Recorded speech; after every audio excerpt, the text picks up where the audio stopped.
right, question one. How did you successfully transition from being one of the many voices on social media and podcasts discussing everyday life challenges to becoming a prominent figure in the self-help industry?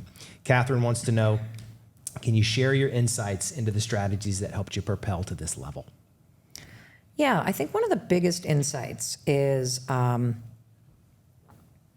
if everything is important, nothing is.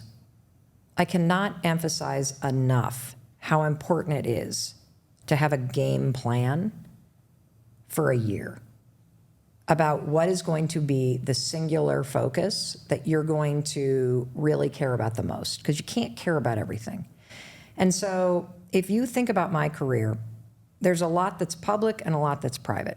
So the public-facing things in my career are what everybody sees. It's the 10 million followers. It's the hit podcast. It's the books that I've published. But that's not the heart and soul of my business. I have been leapfrogging. Remember that game where you hop over the next person and they hop over? I've been leapfrogging my way to the position that I'm in now. It's been a toggle between things that I do publicly and things that are happening in the background. So a lot of people don't realize that I was, for many years, the most sought after and booked female speaker on the corporate circuit. I do nothing but go to stages around the world working with the world's biggest brands at these massive sales events or corporate retreats, speaking and teaching and sharing research and training people. And that's where I gained all my expertise, is the work I was doing privately that nobody knows about. That's where I started to gain a huge following and a tremendous level of respect, and all of this sort of skill that was being built in the background. And so what I want to really have you think about is, what is the one thing that you would want to focus on mastering this year? So about 6 or 7 years ago, for me, the one thing I really wanted to master is I wanted to somehow figure out how to take the things going on in private and make it part of our social media strategy. And so I did what I always do with anything I'm trying new that I want to master. I became a student of it before I executed it. And so I studied people 6 years ago that were doing really cool things on social media, like Gary Vaynerchuk. I started studying a lot of the viral companies that repackage and curate information, like Upworthy. I mean, there's so many OGs. Now everybody has like kind of these viral strategies, but back in the day, that was not what everybody did. And so I was looking at EllenTube, I was looking at YouTube, I was picking everything apart, and I was becoming a student of it. And then I started to apply what I was learning. When I got into the podcast business, I had done audiobooks and audiobook productions for partners like Audible, but I had never launched a podcast. And so I studied it for 2 years. I watched meticulously what my buddy Jay Shetty was doing. I watched meticulously what the #1 female podcast host was doing, who is Alex Cooper, who is on Spotify. She hosts a show called Call Her Daddy, but she's only on Spotify. And so I just meticulously watched the people that I really admired. I watched Howard Stern. I watched Delilah on radio, and I picked apart what they were doing. I became a student of it. And it took me 2 years. 2 years of studying, 2 years of managing a pivot in my business, but it was the #1 thing that I was focused on. The thing that I'm focused on now is YouTube. Now that we launched our podcast and completely destroying it in terms of download numbers and success and reach and growth, now I'm pivoting and I'm now tearing apart YouTube, because I see that as the single biggest way to reach more people. And so every move that I've made has been a combination of either something that I've picked privately, like I'm going to be the #1 female speaker in the world. That's what I'm going to do. And then I became that. I'm going to take all these private conversations and I'm going to figure out how to put those on social media, because these conversations between me and somebody at a grocery store or on a sidewalk are way more compelling than these things I'm saying on a stage. And then I'm like, I feel called to launch a podcast. There are 6 million podcasts on Spotify alone. How the hell am I going to do this? How am I going to figure this out? How am I going to change my business? Most podcasts don't make any money. If I stop speaking, where's the money going to come from? How am I going to pay for my team? And so I became a student of it. Now it's about YouTube. What is the kind of content we want to create? What does it feel like? What do successful channels do? I don't want it to look like that. And so pick something for the year that you want to master and become a student of it. Then execute. That's my advice. Good advice. Amy, an entrepreneur from Chicago, says there's so much doom and gloom in the news right now, and sometimes it really gets to me. How can I maintain the optimism needed to stay motivated in the face of so much bad news? Amy, stop watching the news. Now, it sounds trite, right? But stop watching the news. First of all, there's profound research around why. Sean Anker, who's a famous happiness researcher out of Harvard, has found in his studies that simply watching a minute of news in the morning can have a negative impact on you for up to 6 to 8 hours all day. And here's why this is critical. The most important resource that you have as a business owner is your time, your attention, and your energy. If you are giving your time, your attention, and your energy to either negative news or to social media, you are shooting yourself and your business right in the foot. And so I want you to start to take your time, your attention, and your energy very, very seriously. Because whatever it is that you allow as input profoundly impacts your output. And one of the first things that you could do is remove watching the news or consuming news from your morning diet. Do not look at it. It does not concern you. I don't watch the news because what I know is that if there is something important going on, everybody around me will be talking about it. Then I can choose to tune in or not.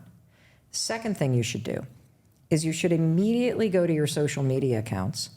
And I want you to get extremely just selfish is even the wrong word. I want you to get strategic about the accounts that you follow. This is all input. You are voluntarily giving your attention, time, and energy to other accounts, to brands, to influencers, to people. If that input is not lifting you up, is not making you smarter, is not helping you focus in business, delete. If you're scared about what Aunt Susie Q is gonna do when you unfollow her, you can just hit mute. But you have to start taking the input that you are getting profoundly seriously because it does impact the output. This is Melanie, also an entrepreneur in LA. Launching a startup is hard, and I find it easy to get distracted by other projects and jobs. We talked a little bit about this in the episode. How can I keep my motivation and focus on my own business? Okay, so what you're describing, Melanie, is the single biggest obstacle to your business. And there is a form of what I call business procrastination, where you are busy doing everything but your business, right? You are avoiding the things that feel hard because it's easier to wash the dishes. It's easier to send out that email. It's easier to fold your laundry. It's easier to go to a yoga class. It's easier to fiddle around on Pinterest than to do the actual work to grow your business. And here's the way that I think about this. Number one, first of all, you have done the hardest part, which is having the self-awareness that you're doing it. So that's a really important thing because procrastination, when it comes to things that you need to do or want to do, it can become a habit. And believe it or not, procrastination, when you look at the research, it is triggered by stress. And when you blow off things that feel hard, you're trying to get relief from your stress. And so your business probably stresses you out. That's why you're doing easier things. And that's why you're avoiding it. And so number one, congratulations, because you have the self-awareness to realize that you're doing it. My philosophy about everything when I realize I've got a problem is how do I make this easier? How do I make this easier on myself? And so here's what I would recommend. I would think a lot about where do you do your best work? And for me, I'm easily distracted too. And so if I have to get deep work done or I have to do things that I'm avoiding, I get out of my house. I get out of my office. I'll go to a coffee shop. There's something about the ambient noise that actually makes me focus. The single most effective place for me to work is an airplane seat. Why? I'm strapped in. There's nowhere to go. The Wi-Fi is usually crappy. And so I can open up something that I really need to dig into, and I can put my head down and get it done. There's also this concept that I want to explain that has been a game changer for me. There are 5 zones of time in the day. 5 zones of time. I finally realized this. This is something I've been researching. I'm like, oh my God, there are 5 zones of time. So zone number 1 is when you wake up. You own that time. That is your time. And so many of you just casually hand it over to the internet. You look at your phone, you check your emails, and zone 1, in my opinion, is the only time that you have that is yours. And you have to fight for it. Zone 2 begins the moment you check your email or your phone or you turn on your TV, because you have turned your attention over to someone or something else. Zone 3 happens the second you start your workday, because you have traded your time and attention for a paycheck, or you have traded your time and attention to earn profits for your business. That is not your time. Do not get mad at your job. Do not get mad at your business, because you are exchanging time and energy and attention in order to get money, period. Zone number 4 typically happens around 3 o'clock. That's when most of us start tapping out in terms of our mindset, but we're still sitting at our business, we're still sitting at work. And it's sort of that blurry zone of you're not going to get any great work done there. And zone 4, by the way, also extends into going home. You're cooking dinner, you're doing all this. It's sort of this gray zone of transitioning from work into the rest of your life. Zone 5 happens when you turn off the TV at the end of the night. Mm-hmm. That is also time that you could own, but you are probably, unless you're somebody that does your best work at night and you get that kind of night owl thing, you will be better suited to think about how to get sleep, which you need, so that when you wake up tomorrow and you have zone 1, you actually know what to do with it. That's good. And so the more that I have focused on zone 1 and zone 5 in my life, the more productive I become, the less stressed I become, the more I understand kind of what time throughout the day is, what expectations to have around it, the less resentment I feel, and it helps a lot. I need you to hear me loud and clear. I personally think being a female entrepreneur is one of the most amazing things you could do for your kids. To every mom and dad out there, don't you want your kids to live a life where they pursue something meaningful to them?